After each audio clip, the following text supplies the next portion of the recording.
good, YouTube, and welcome back to another video. If you're new here, my name is Ekwa. Today we are reacting to the Met Gala Was Messy video by, hold on, let me check it out, T Spill.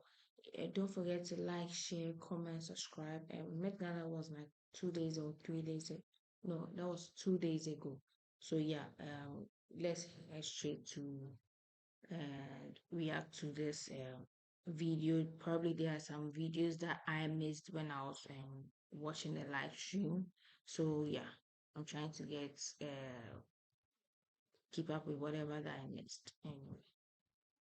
It's that time of year again. The first Monday in May is upon us, and you guys know what that means. The Met Gala. The Met Gala took place last night, and as usual, it was messy. From TikTokers being banned, questionable red carpet friendships, celebs forgetting who designed their looks, and the Kar-Jenners. It's a mess, so let's get into it. This year's Met Gala was celebrating their new exhibition called Sleeping Beauty's Reawakening Fashion, and the official theme of the night was the Garden of Time. The Garden of Time is actually a short story by J.G. Ballard. The story details a husband and wife who live in a beautiful villa surrounded by all these flowers. They live a very lavish life. Then one day on the horizon, they notice an army of men and women approaching their villa and closing in on their lives. The only way to keep this perceived threat away is by cutting a flower from their garden. As time passes, they eventually cut the last flower, and the army of people overtake their villa. New York Times reported on this theme and talked about how ironic it is, writing, "The Garden of Time is a fitting but ironic choice as a theme for the year's most lavish celebration. It's fitting because the Met Gala celebrates the contemporary equivalence of aristocrats at the time of widespread social anger towards elites. It's ironic because the reference suggests that the guests and hosts may be doomed."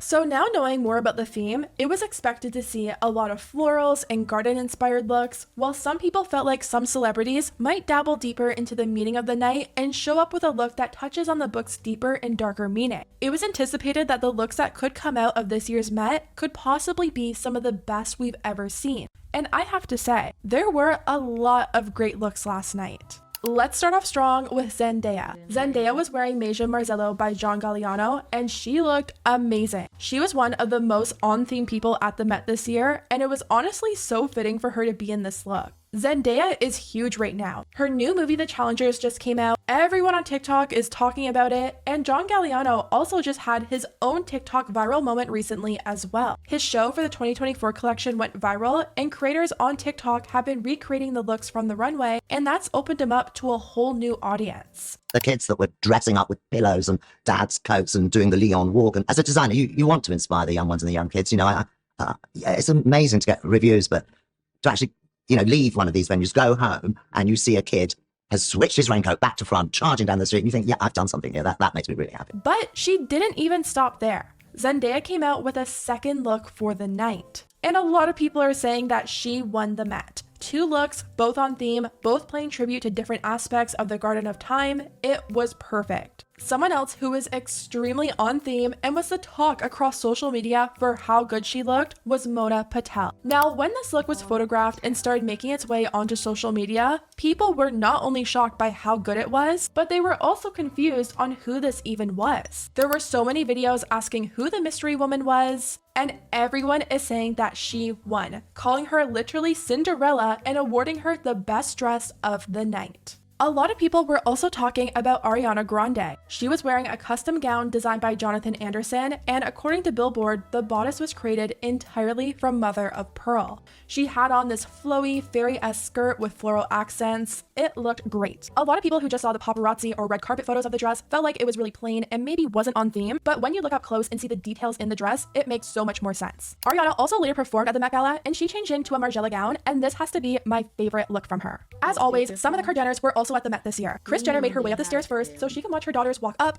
I didn't know they had a performance inside the Met Gala. I've always wondered what happens inside the Met Gala after they walk up the stairs. I know they have dinner. And what do they do actually? Is it an award show in there, or other you just watch other artists perform, or they go in there to auction auction off art pieces or artworks, or do they I don't know what they do actually. They never televise that side. I think it's only the red carpets and the entrance up the staircase that you'll always see. And in attendance was Kylie, Kendall, and Kim. Kylie wore an Oscar de la Renta gown paired with a flower in her hair, and the discourse surrounding this look has been very mixed. A lot of comments are saying that her hair looked amazing, but the dress was giving us nothing, and some people are even claiming that she wasn't on theme. In what way does this follow the dress code? Honestly, can we start turning people away at the door if they don't follow the dress code? She's wearing Oscar de la Renta, which, like, normally I love.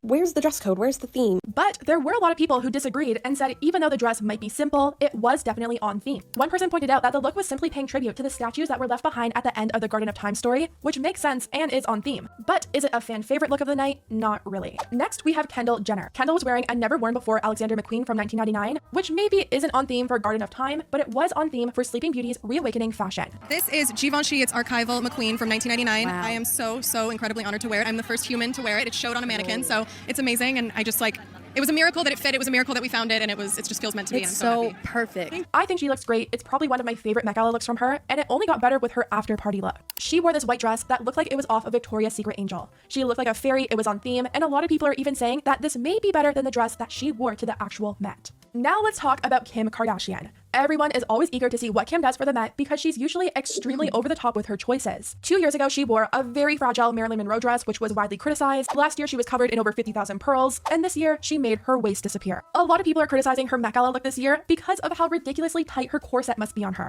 How's it going? It's an art form, but I got it. I'll feel so snatched I won't even be able to communicate to you how snatched I feel. Like, where are her ribs? Where are her organs going? This dress is stunning, but it's overshadowed by how much pain she's probably in. One comment said, she's in so much pain. And I'm just wondering, does she leave right after the carpet is done? Because there's no way she's able to sit down and watch performances, let alone eat the dinner that's served to them. But the one thing people are talking about, even more than her waist, is the cardigan. Everyone is so confused why this cardigan was even included in the look, writing, the cardigan looks like it was washed a million times. I don't get it. I need to understand the cardigan, please. The cardigan killed it for me. And it seems like a lot of comments are coming to the conclusion that she must have had some kind of wardrobe malfunction and was using the cardigan to cover it up. But there are some people defending the cardigan choice, saying it's the Margiela cardigan look. One person pointed this out and said, if you look at the SS24 Margiela collection, a lot of the models have cardigan sweater style tops they clutch for dear life. Very on brand in my opinion. But does knowing that make you like the look anymore, knowing that it's on theme for the brand? Or do you still think it looks like she was having some kind of wardrobe malfunction? I also wanted to talk about some of the most memorable hotel exits leading up to the Met Gala. Every year we have celebrities doing the absolute most to make sure no one sees their look before they get to the actual event, and this year's winners were Doja Cat and Cardi B. Doja Cat literally left the hotel in a towel, and at first people were like, is she actually wearing a towel to the Met Gala? I mean, last year she went as Karl Lagerfeld's cat, so it wouldn't be too shocking, but no. She did end up changing into a see-through t-shirt dress. Cardi B also did everything she could to make sure she wasn't seen before the Met. She had security holding like 20 umbrellas all around her, and when she arrived, we found out why. She wore this stunning black gown, she was on theme, and she literally needed people to carry her dress just so she could walk. How does it feel to have 7 people helping you with your dress? It makes me feel like, yeah, I'm that. Never. Never. Now let's talk about the drama. Every year there's Met Gala drama. It's why every year these videos are always titled like the Met Gala was messy, because every year without fail there's at least a little bit of mess, and this year was no different. Starting off, we have to talk about Lana Del Rey and Kim Kardashian. A lot of people were shocked to see Lana and Kim together looking like the best of friends because Lana is good friends with Taylor, and as you guys know, there's years worth of drama between Taylor and Kim. One person commented on the videos of them together and said, Kim trying to be friend Taylor's friends. And at first I was kind of like, oh, that's not really a good look, but I think what we're all forgetting is that Lana was good friends with Kim long before Taylor was. She performed at Kim and Kanye's wedding. Kim has always supported her. She even did that Skims collection with her. I think some people are reading a little bit too much into it, and I really don't think Taylor would tell her that she can't be friends with someone that she's been close with for years now. The next drama of the night is pretty embarrassing. After the guests walk up the stairs, they usually do media and do some interviews about what they're wearing. Cardi B was interviewed by Emma Chamberlain, and when she was asked what designer she was wearing, she didn't know. Who made this? I feel amazing. It's this amazing designer. They're Asian and everything, so yeah. I love it. Not knowing the name of the person who designed your dress well at an event that's all about fashion is really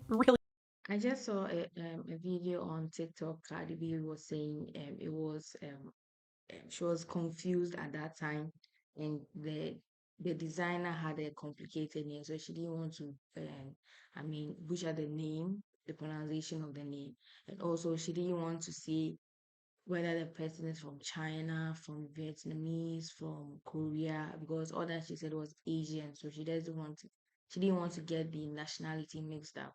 So she came back to, explain herself. I didn't know why people were, bashing her for not recalling the designer's name.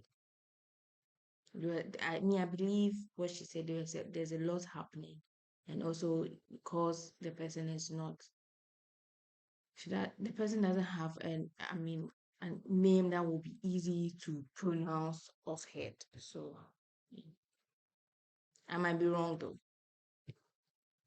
Really bad. I mean, I'm sure she was probably overwhelmed. The dress is heavy, it's probably hot. She has cameras all around her being asked questions, but I still think you should definitely know the designer's name off by heart. She did make sure to tag the designer on Instagram, so hopefully the drama, if anything, draws more attention to him and his work. Moving on, we need to talk about Demi Lovato. 8 years ago, it was rumored that Demi had been banned from the event after she said some negative things about the people in attendance. Her last time at the Met was back in 2016, and she later gave an interview to Billboard where she called the people there fake. She said, "This one celebrity was a complete and was miserable to be around. It was very cliquey. I remember being so uncomfortable that I wanted a drink." She said that she was so rattled by the Met Gala that she left early and headed to an AA meeting. She said, "I changed my clothes but still had my diamonds on. Millions of dollars of diamonds on in an AA meeting. And I related more to the homeless people in that meeting who struggled with the same struggles that I deal with than the people at the Met Gala. Fake and sucking the fashion industries." So Demi and the Met were done with each other after that, but it looks like this year she's giving it another go. Moving on, we need to talk about Emma Chamberlain. Emma was once again doing the interviews for Vogue's YouTube channel. This is her 4th year doing it, but some people are suspecting that she may have almost missed out on the opportunity this year. You see, this year TikTok was the principal sponsor of the Met, and as you guys know, Emma isn't on TikTok. She briefly had it back in 2020, but ended up deleting it. I realized that it was infecting my brain with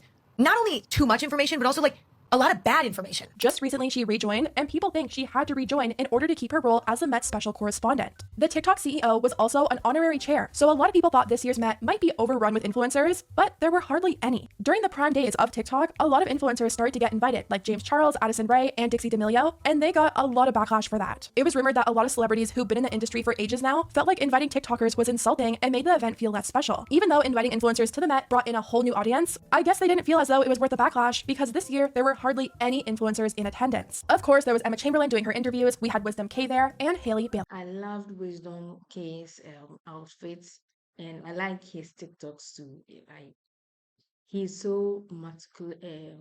I hope I'm pronouncing the name right. Meticulous about his choices and outfits and the way he styles is. And when I saw his Met Gala, video, I had chills. The way he posed, his eyes, he wasn't smiling. You could see he's really into character for that bit. Yeah. But that's about it. Overall, the event seemed to go over smoothly. There wasn't as much drama as there's been in previous years, which I'm sure the attendees loved, and maybe a big part of that has to do with the lack of influencers. Let me know what you guys think about everything down below. What did you think about the looks? Who was your favorite, least favorite? And what do you think about the Met getting rid of the influencers? Let me know, and I'll see you next time. Yeah, I loved Zendaya's outfits. Obviously, I loved Nicki Minaj's outfit. I loved Cardi's outfit. I loved who else? Tyler. Yeah, representing the African continent. Yes, I loved Tyler's outfit too. And who else? Who else? Who else? The outfits that I didn't like. Hmm. I can't tell. I can't tell whose outfits I didn't like per se, but I just mentioned a few of my favorites. So yeah, thank you guys so much for watching this video. If you're new, don't forget to like, share, comment, subscribe, and I'll see you guys in the next video. Peace.